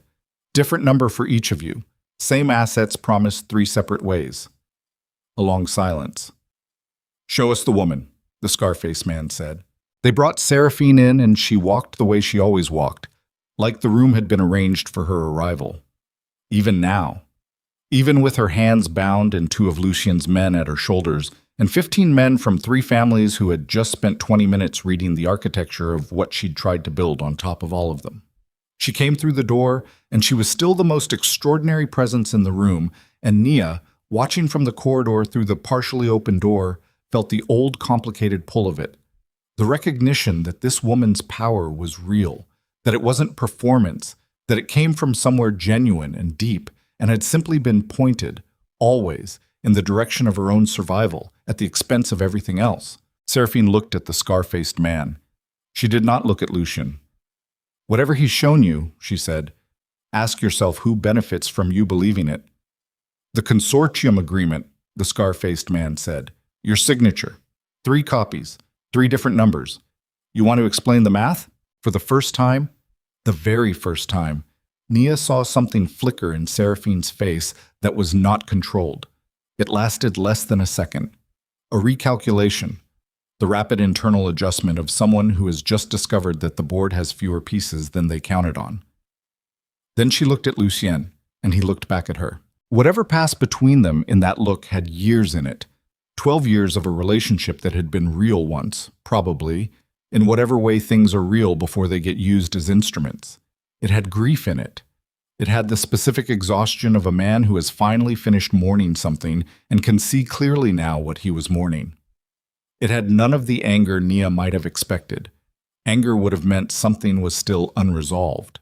What was in Lucien's face was the flat, complete, permanent end of something. "Lucien," Seraphine said, very quietly. Just his name. The old way. The way that had worked before. "Don't," he said. It was the same word Nia had said to him in the East Garden. She recognized its weight. Seraphine looked at him for a moment longer. Then something in her spine shifted. Barely visible, but there, the micro-adjustment of a person who has just let go of a version of events they were still holding. She looked away. She looked at the table, and she said nothing else. The scar-faced man looked at Lucien. "What do you want from us?" "The same thing you want," Lucien said, "to end this cleanly. No escalation. No retaliation chains. She goes to the families she betrayed, all of them, mine included, and the accounting is made, publicly, inside the community. Every man in this room serves as witness." He paused. "And then we renegotiate the Eastern Territory agreements on actual terms. Documented, transparent, something that holds." A long silence. "That's not how this usually goes," the scar-faced man said. "No," Lucien said. "It's not." Another silence. The scar-faced man looked at the men from the other 2 families. A conversation happened without words, in the particular language of people who have been in rooms like this long enough to develop a shorthand for complex decisions. "Give us an hour," the scar-faced man said. Lucien nodded. He turned and walked out of the conference room, and as he came through the door into the corridor, he nearly walked directly into Nia, who had not moved from where she had been standing. He stopped. She looked at him. "It's going to hold," she said. Not a question. "Yes," he said. "And Seraphine?" He was quiet for a moment. "She'll be handed over to the consortium's own accountability process. She chose to involve them. They get to decide what that means for her." He paused. "It's cleaner that way. And it's what she deserves. Not my justice. Theirs. From the people she tried to use." Nia looked at him.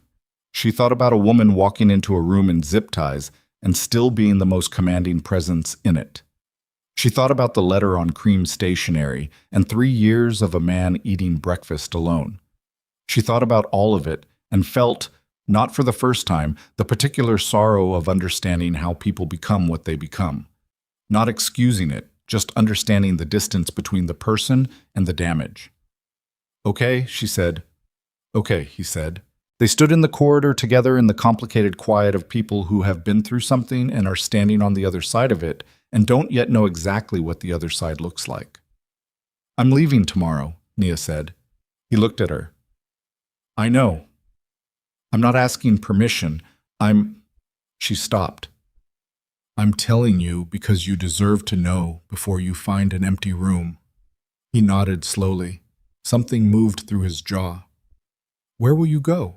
"I've been thinking about a coastal town," she said. "My mother mentioned it once, before she got sick. She looked at the wall across from her. Stone, old, the kind of wall that has absorbed decades of things happening near it. I want to find out what it looks like when I'm the one choosing to be there. He said nothing for a moment, then, "Will you let me know when you get there?" She looked at him. "Why?" "Because I'd like to know you're safe." He held her gaze. Not reaching, not claiming, just asking. That's all. She considered this. The whole weight of it. What it meant, what it didn't mean, what she was and wasn't ready for on the other side of 4 months that had changed the shape of things she thought were permanent. "Maybe," she said. It was the most honest answer she had. She left at 7 the next morning. Not dramatically. Not before dawn with a single bag and tears she'd refused to cry the night before. She left at 7 in the morning in clean light, with 2 bags that held everything she'd brought plus the books she'd accumulated and the university sweatshirt and nothing that belonged to the estate. Nothing that had been purchased for the role or provided by the contract or chosen by anyone other than herself. Marco carried one of the bags to the car. He didn't speak until they reached the door. "The cabinet," he said, "with your name on it." "Leave it," she said. The ramen's still in there. Then someone else will eat it." She looked at him. At this young man who had held position when everything moved fast and had not been strategic about it, had simply done it because she'd asked, and because he was 22 and still believed that doing the right thing was a sufficient reason to do the right thing. "Call your sister," she said. "More than once a month." He smiled. A real one, quick and a little pained. "Yes, ma'am." She shook his hand.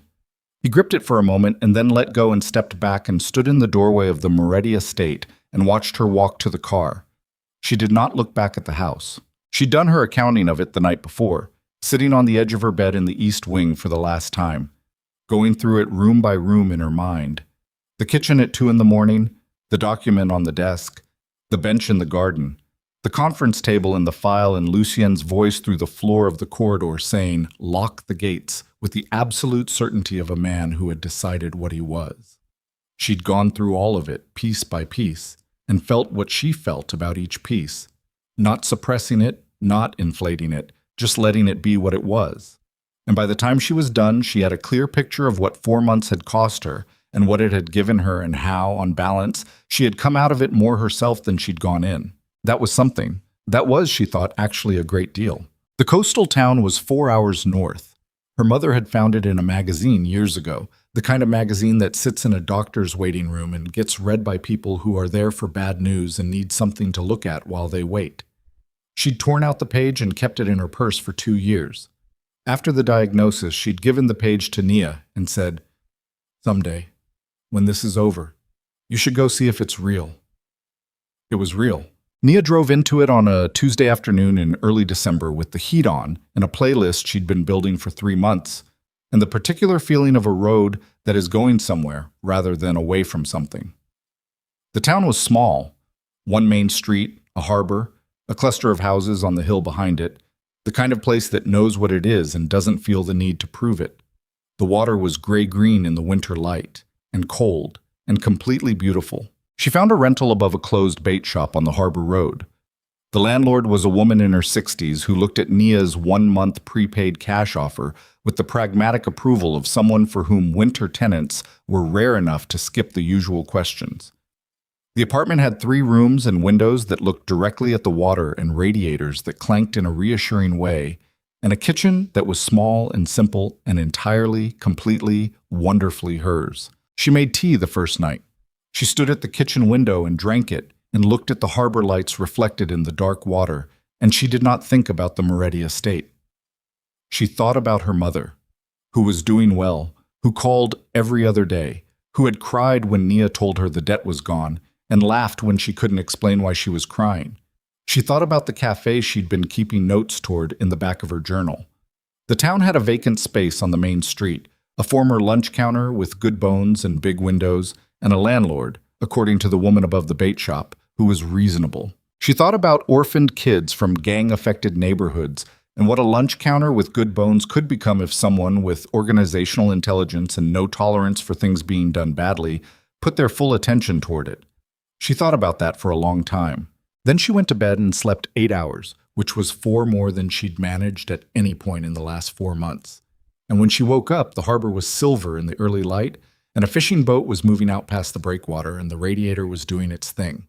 And she lay there for a while just breathing, which was enough. She was 3 weeks into the town when the message came. Not a phone call. A letter. Actual paper. Actual envelope. Handwritten address. She recognized the handwriting because she'd spent 4 months learning to read the small communications that happened inside a house that ran on unspoken language. She sat at her kitchen table with the harbor in the window and the letter in her hands and held it for a while before she opened it. It was 1 page. Not a cream stationery. Plain white paper, the kind you find in any office supply store, with no embossed initials, no indication of origin or status. The handwriting was careful in the way that handwriting is careful when the person writing has taken time rather than dashing it off. It said, "The Eastern Territory agreements were finalized yesterday. 12 families present, documented and witnessed. The consortium matter was resolved 8 days ago. I'll spare you the details, but it's done and it won't reopen. Gallo pled to the families in lieu of other arrangements. He's out. The estate is quieter than I expected. Marco keeps your cabinet stocked. I told him to let it go. He disagrees. I've been thinking about what you said in the garden, the question you asked, whether I could see who she actually was or only who I needed her to be. I've been sitting with the honest answer for 3 weeks, and I think you deserve to hear it. The answer is that I saw both. I saw who she was very clearly, and I chose the version I needed because the real version required me to be wrong about something I'd built a significant portion of myself around. That's not a defense. It's just the truth, and you asked for the truth, and I owe it to you. I don't know what you're building there. I hope it's something worth the windows. If you ever want coffee, actual coffee, not the estates, somewhere that isn't either of our territories, I'd like that. On your terms. Whenever that is." Elnia read it twice. She set it on the table. She looked at the harbor for a long time, at the fishing boats coming in, at the winter light on the water that changed every few minutes, gray to silver to something almost green, restless and permanent at the same time, which was a thing she was learning the sea was always doing. She picked up her phone. She wrote a message. "The windows are good. The cafe space on Main Street is better. I'm signing the lease on Thursday." She held the phone. Then she wrote, "Coffee. Not yet, but not never." She sent it. She set the phone face down on the table and stood up and put her coat on and went outside, down the stairs, out past the bait shop, onto the harbor road where the cold came off the water, and the fishing boats were tied up, and the town was doing its ordinary Tuesday things. A woman walking a large brown dog, 2 men arguing companionably outside the hardware store, a kid on a bicycle navigating the uneven sidewalk with the focused intensity of someone for whom this is the most important thing currently happening in the world. Nia walked to the end of the pier and stood there with her hands in her pockets, and the cold on her face, and the water below her, green and gray and moving. She thought about the girl she'd been 4 months ago, sitting in a diner booth on the south side of Chicago at 6:40 in the morning, holding a coffee cup with both hands, listening to a man in civilian clothes describe an impossible situation and trying to find the lie in the architecture of his sentences. She thought about all the things that girl couldn't have imagined, the rooms, the danger, the documents, and the kitchens, and the silences that meant things. The woman in zip ties who walked in like she owned the air, the file in the locked drawer, the letter on cream stationery that started all of it, a promise made by someone who had never intended to keep it, to a man who had organized 3 years of his life around the belief that she would. She thought about what it cost to be a prop in someone else's story, the specific weight of it, the way you start losing the sound of your own name in your own head, the way the edges of yourself go soft when every day requires you to be a version of someone else. She'd felt it happening and she'd fought it every time, in the small ways that don't look like fighting. The instant ramen at 2 in the morning, the worn university sweatshirt, the journal with its honest entries, the way she'd called her mother's voice back whenever she felt herself drifting. She had not lost herself. She had come close. But she had not lost herself, and standing on this pier in this town she had chosen. With the harbor moving cold and gray beneath her, she understood that the not losing was the thing she was most proud of. More than the document she'd found. More than the photograph she'd moved. more than any of the sharp, precise things she'd done inside those walls that had helped bring the right ending to something. She had stayed herself. Under every pressure and every loss and every moment where being herself cost more than she'd budgeted for. She had stayed herself. And that was a thing that nobody could take back and nobody had given her, and she owed to no contract and no man and no house. It was just hers. The fishing boats rocked against their lines. A gull went over, then banked and went back the way it came. The cold off the water was the clean kind. Not the cold of absence, not the cold of a house waiting for something to come back. Just weather, just winter, just the world being itself without apology. Nia stood there for a while longer. Then she turned and walked back toward town, toward the main street and the vacant lunch counter with the good bones and the big windows, to see what it looked like when she walked up to it and let herself imagine what she could build there. It looked like the beginning of something. It looked like enough.